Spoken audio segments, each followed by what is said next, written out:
As I was saying, I work at the Centre for Alternative Technology. We're an environmental eco centre. We've been working on practical solutions to increase biodiversity and reduce carbon emissions, and adapt buildings and the landscape to evolve to a changing planet and a changing climate for nearly 50 years now. Obviously, not me doing all of them. So I wanted to bring to this session, we're all aware, everyone here is aware, of the dire need for massive change, quick change. The school strikes, they just captured everyone's hearts and attention. And since then, we've kind of understood as a humanity the simplicity of some of the solutions that we're looking to incorporate, but also how vested interests have just made everything so difficult and confusing and made it so much more than it actually is. So how we, the people, over the last couple of years really, are finally creating this growing momentum, a transition from a kind of greedy humanity to a sustainable humanity, and how we are prepared as humanity to live within the limits of the earth in order to survive. And now policy is catching up, because obviously they have to follow the people. Also, we can't ignore COVID, but what has COVID taught us? It's been hideous.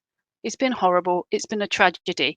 But what has it shown us? It's shown us, number one, we're not invincible.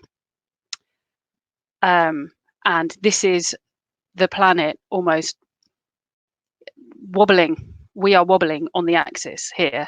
But it also shown us we can change. We can change really, really quickly. We changed carbon emissions overnight. We stopped traveling overnight because we worked together, transborder, no politics. We just got it done as humanity. So what does that show us, and what can we bring, knowing that, to this conference? We can use this opportunity where there's flux in the system to crowbar into those cracks and let the light get in. And to this is where our networks, we've got these academics here, we've got practitioners, we've got trainers, we've got politicians, and how we can put all those little pieces of the puzzle into a bigger whole and be much stronger on that lever, on that crowbar, to make change.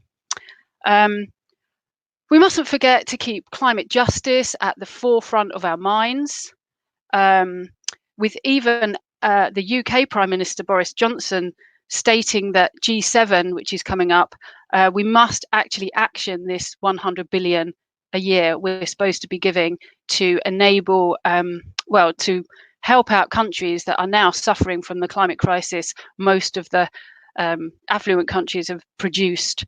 So